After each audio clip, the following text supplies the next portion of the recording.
I started off on week 1 going 11-5. And as you would know, I am now 11-6 because Thursday night didn't go my way. So it's whatever.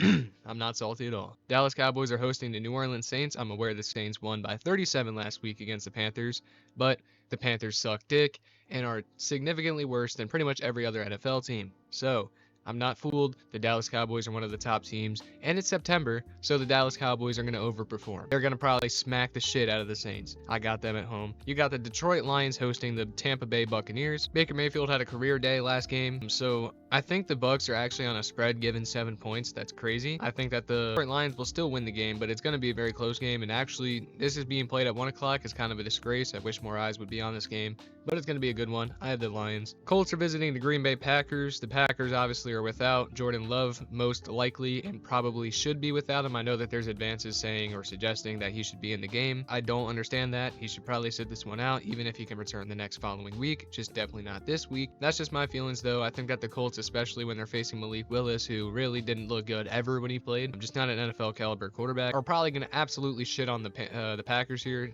even though the Packers are at home. So I have the Colts in this game. The New York Jets are visiting the Tennessee Titans, and the Jets obviously had a terrible week last week, but the Titans also did. The Titans, I think they definitely should have beat the Bears, and if the Bears defense didn't pull off the most Steelers way to win ever, then the Titans should have been able to hold on to that game. They allowed no offensive points pretty much at all, and still lost. I'm gonna pick the team that struggled against one of the best teams in the league, which is the Jets. I mean, that's just, it should be a no-brainer. The 49ers are visiting the Vikings. Sam Darnold is going to be the starting quarterback of this team, obviously, and he pulled off a good win against the Giants, but let's be honest, that's the Giants. I am being very, very pained by the people that are saying, oh, this is upset watch. Sam Darnold had a great game. Like, they faced the Giants. Like, they're the only team that can compare to the Panthers, and even they can't compare to the Panthers because the Panthers suck dick. But the Giants also suck dick. If you think that the Vikings are going to beat the 49ers, I don't know what to tell you, bro. But the 49ers are winning this game. Seattle Seahawks visiting the New England Patriots. Patriots pulled off an upset against the Bengals, but again, the Bengals in week 1 is just a different caliber of team than the Bengals ever at every other week. I don't understand what is wrong with Joe Burrow, but he's probably still recovering. I don't know. The Bengals always do this shit. Imagine Joe Burrow goes out there and drops like 5 touchdowns against the Chiefs. I wouldn't even be surprised. But anyway,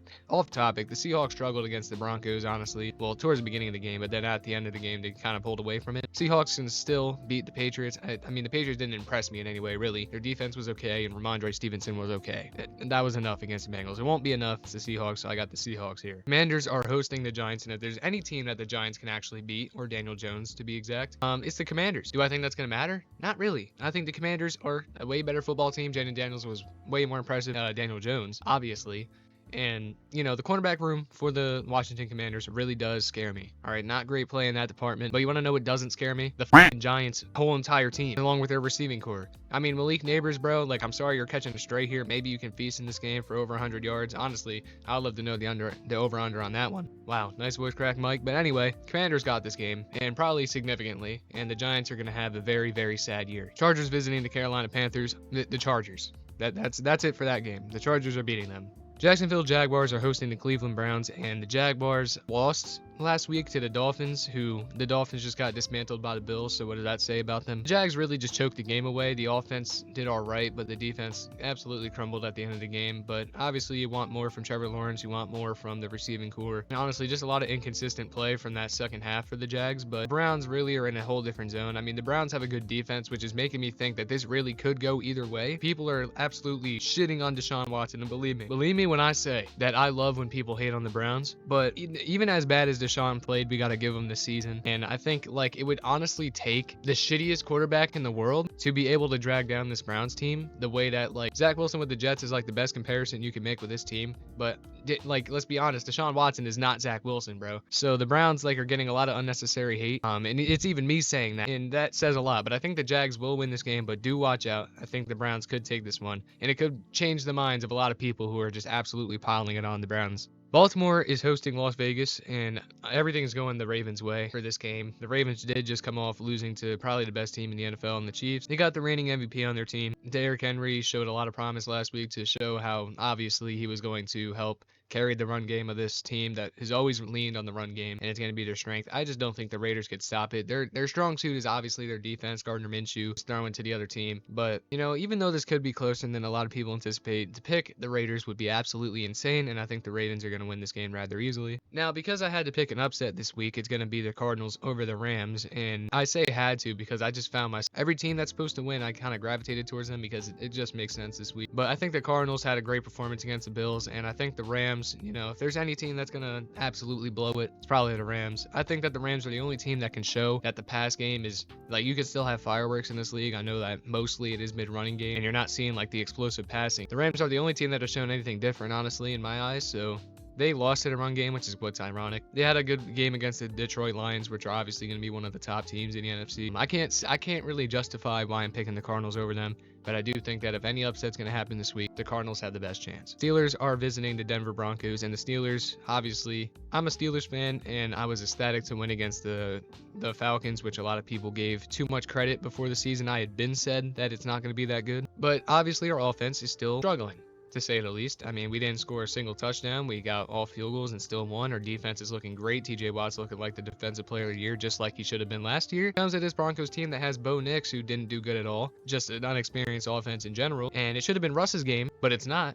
Justin Fields is going to wipe the floor with this team. I cannot believe the people that are saying the Broncos are going to win this game. They're not. They're not even going to come close. It's the Steelers. Kansas City is hosting the Bengals. Now, a lot of people counted the Bengals out because of how they did last week, but it's week 1. I already mentioned this. I wouldn't be surprised if Joe Burrow is just lighted up next game, as if everybody that is concerned about him isn't saying that he's just like injured and going to be taken out eventually because his wrist, obviously, it's still affecting him. Everyone's talking about that. I think the Chiefs will still win. Don't get me wrong, but I think that the Bengals will make it a closer game than people think because everybody's just dogging on the Bengals too, and deservedly so. I mean, that was like one of the biggest upsets that I can remember, is when the Patriots decided to beat them. So we'll see what happens, but I think the Chiefs obviously got it. Texans hosting the Bears, and I got the Texans. I'm not going to spend much time on this either. Caleb Williams did not do good against the Titans, and if there was any team he should have been able to do good against, it's the Titans. I did pick the Titans to win, and they really should have. The Bears came out on top. Their defense is looking great. Their special teams, I mean, everyone's giving them credit, but special teams ain't really going to be the difference in a game half the time. But the defense might be able to do enough. Whatever, I think the Texans got it. I mean, I don't see the Texans choking it. The Cowboys have a chance to win the game here or just tie the game up. 1:20 left on the clock. They're actually melting the clock for whatever reason. Not sure if Dak knows what's going on. It's a nice screen play. After about a 10-yard play, it's 1st down and 10. Dak Prescott needs to hurry this shit up, I'm not gonna lie. He has thrown 3 interceptions and 0 touchdowns. Dak says, having a running back in the backfield, it's my time to shine. Throws a nice little quick hitch route, but it's not caught. 3rd and 4, they need to have this, even though they'd probably just go for it on 4th down. Over the middle of the field, CeeDee Lamb, easy catch, he breaks a tackle, gets a bit further, gonna need to use a timeout. Down the middle of the field again, gets absolutely popped off the catch. They're probably going no huddle here. I mean, you can see clearly that they're in a huddle here, but no huddle, because we're just actually stupid and didn't see it. Dumps it off to the backfield to Elliott, gets a 1st down barely, and they're not using a timeout. Never mind, they are. 26 seconds left. They're basically playing for a field goal at this point. Throws it to CeeDee Lamb, and it's picked all. The Honey Badger's now flexing on him with the whole team, doing his little dance. Okay. I mean, this would be quite the upset, so I understand, man. But honestly, it's just an ill-advised throw by Dak Prescott here. Gets jumped by the Honey Badger. He was trying to target CeeDee Lamb. Just didn't work out for him, and Tyrann ends the game. Dak Prescott played an absolutely horrible game. 4 interceptions to 0 touchdowns. Elliott did most of the scoring for the Cowboys today with 2 touchdowns. Raheem Shaheed, who called an absolute bomb in week 1, did pretty good in this game too, but didn't really get too involved. A.T. Perry got a touchdown as well. But those picks were spread out against Marshawn Lattimore, Demario Davis, Jordan Howden, Tyrann Mathieu, as we saw. So both safeties got a pick. Marshawn, who's obviously a great corner, and Demario Davis, who's a linebacker. With 1:40 left in the game, 3 timeouts, Baker Mayfield has a chance to tie up the game from down 8 points, so they would need a 2-point conversion as well. 2nd and 3 from the 23. 1st and 10, quick snap. Baker Mayfield throws right over the middle of the field, and it's caught. Palmer coming up huge in these last 2 plays. Sets him up for 1st and goal from the 2-yard line. Throws over the middle of the field again, and it's caught by Chris Godwin, but there is a flag on the field. It's on the Lions, so the Tampa Bay Buccaneers will have to go for 2. Baker changes the play at line. Number 1 was wide open, but so is... I mean, that's Palmer again, who didn't get the touchdown, but he was a huge part in that drive leading up to it. To possibly win them the game here, I mean, you have to think it would take a miracle for the Buccaneers after this. Absolute beamer, and it's right through the uprights. Both QBs did okay, nothing special, except Baker had an 82% completion percentage. Montgomery had a great game with 72 yards, 5.5 average, and 1 touchdown. Chris Godwin and Mike Evans both had a touchdown, but Godwin had the better game with 102 yards off of 10 catches. But off of 2 catches, Mike Evans had 75. Amon-Ra had 72 yards. 2 sacks for Aiden Hutchinson. Vita Vea had 1.5 and 1 for Malcolm Rodriguez. 24-10, the Packers beat the Colts surprisingly easily. I mean, I don't think that's how that's going to go, but Jordan Love was able to play in this game because Madden is realistic, so. But people are claiming that Jordan Love could return that fast. I mean, if he did, this is the production he would give you. Anthony Richardson didn't have the greatest game either. Josh Jacobs did a whole lot more than he did last week. 2 touchdowns. Touchdown for Jaden Reed and Josh Downs. An interception for Coop. Well, this game, Madden is full of surprises. The Titans are above the Jets right now. Jets are in prime position to be able to score here. Aaron Rodgers under center points out somebody. Throws it immediately to Conklin for an easy first down on 3rd down. Jets still have 2 timeouts. Aaron Rodgers will throw it to Breece Hall from out of the backfield, and that'll be a 2nd and 1. They take another one of their timeouts. I think this is an obvious run right here. Aaron Rodgers will hand it off to Breece Hall, but it isn't going to matter. Just kidding. Right to the 1-yard line. They go for a way more widespread. They didn't waste any clock. Threw it right to Conklin for the touchdown. It actually wasn't Conklin. It was Bates. My fault. I thought it was. I just knew it was a tight end. Aaron Rodgers getting the standing ovation here. We've reached 4th and 6 here on the 3rd possession of overtime. Both of them punted it to each other, but nobody can score until now. The Jets are in field goal position, and I think that's what they're going to go do here. I mean, it would take a miracle to miss this field goal, I feel like. But another fastball, and it's right through the uprights. The Jets have taken the game and won. Will Levis had 400 yards passing, 4 touchdowns, 1 interception, and outplayed Aaron Rodgers. Breece Hall did amazing on the ground, 103 yards for a 4.4 average, but no touchdowns. 170 receiving yards for Tyler Boyd with 2 touchdowns. 2 touchdowns for Corley, a touchdown for Calvin Ridley. Sauce Gardner had himself an interception, and Ernest Jones did too. 2 sacks for Jeffrey Simmons. So somehow, some way, Madden has the 49ers down by 7 against the Vikings with 24 seconds left, no timeouts, but they're right there. So let's see what happens. Brock Purdy beat a team that is easily beatable with the best team in the league. Let's see. With amazing protection, Brock Purdy will just throw it to the sideline to Christian McCaffrey, who won't even be playing this game. Madden, come on. And what's funny is Christian McCaffrey is playing this game, and they're still losing. In future videos, I'll go in and edit the rosters. I don't even got time for that shit right now, bro. But empty backfield, Brock Purdy with his amazing protection. Gonna have a clean pocket, just throws it to absolutely nobody. He is going to try and connect with, again, nobody. I don't know who he keeps trying to throw it to back there, but it's just not working out for him. He is going to throw it at the ground.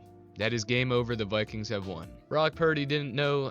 I couldn't tell you what receiver he was trying to hit in any of those last 3 throws. Brock Purdy didn't really have an amazing game. Neither did Sam Darnold. Aaron Jones did okay with a touchdown. Jordan Addison and Justin Jefferson did great for Minnesota.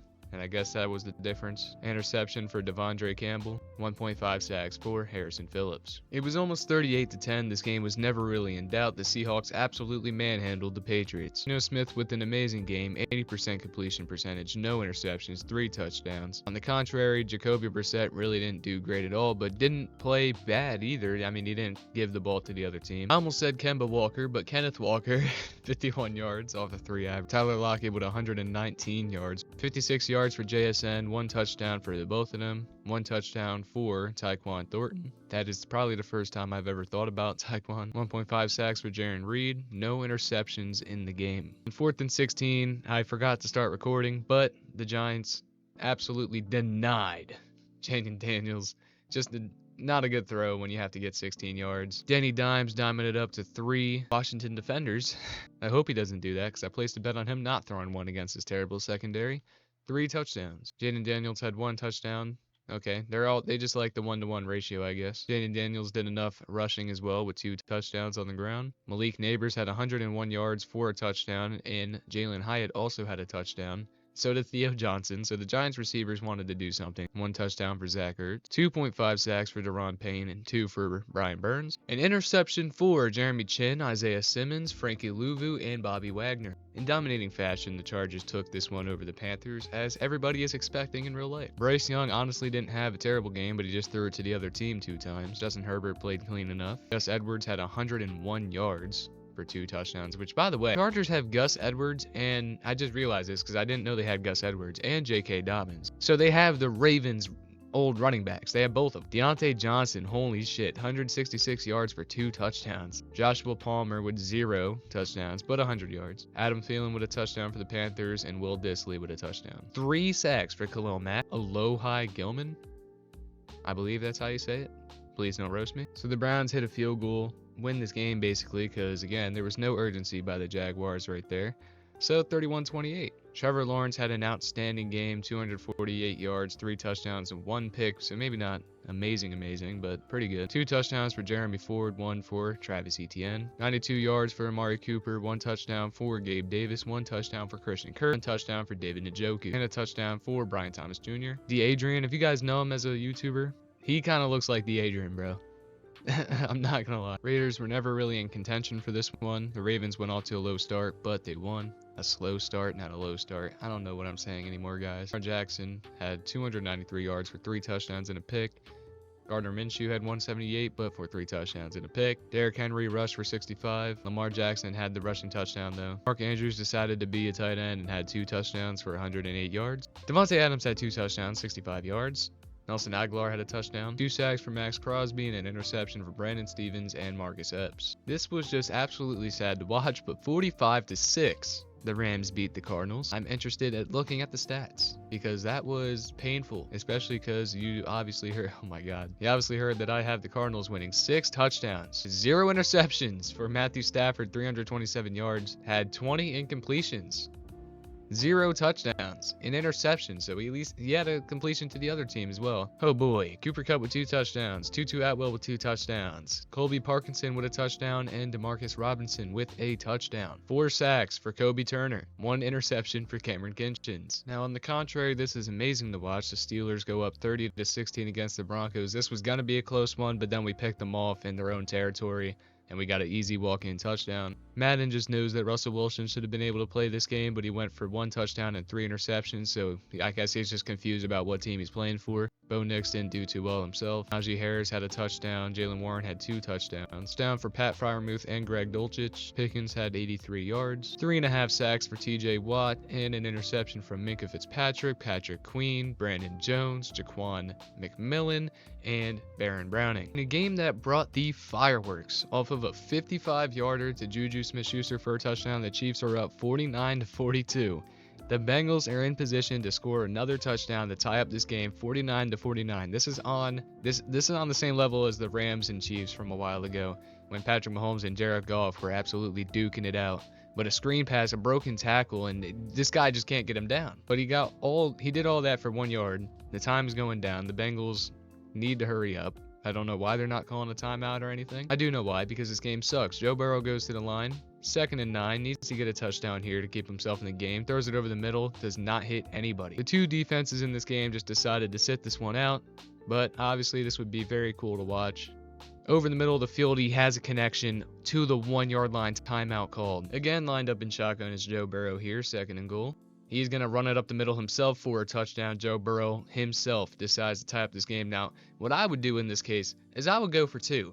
Considering the fact that the defenses have just checked out in this game. They're going for 2. They listen to me. They literally listen to me, bro. They hand the ball off, and they're going to get it. The Bengals have taken the lead. 99 combined points between these 2 teams, and they literally listen to me. I knew they should have gone for 2. They call me the analytics man. 17 seconds left for Patrick Mahomes to do anything. I mean, he just needs field goal range, and they have 3 touchdowns, so it is very, very possible for this man right here. Starting from the 30-yard line, he takes the snap, throws it immediately to, I believe that was Juju, did not make the connection there. Throws down the middle of the field again. That was Rashee Rice right there.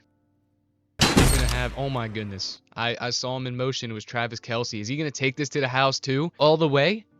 What a fitting way for this game to end. Just a defensive play that like finally somebody stood up. Dax Hill just ended the game right there. That is probably one of the best simulations I have ever seen. Imagine these two teams delivered on this. That would be crazy. Joe Burrow 40 for 59, 429 yards, 5 touchdowns, and a pick. Not more costly than the 5 touchdowns and 2 picks, but I guess you can say that Patrick Mahomes had 6 touchdowns there, 417 yards. What a game. Mike Gesicki, for some reason, had a pass. Isaiah Pacheco had 2 touchdowns rushing. Joe Burrow had 1, and so did Zach Moss. Jamar Chase had 3 touchdowns with 163 yards. Juju had 105 yards with 2 touchdowns. Rashee Rice had 2 touchdowns off 131 yards.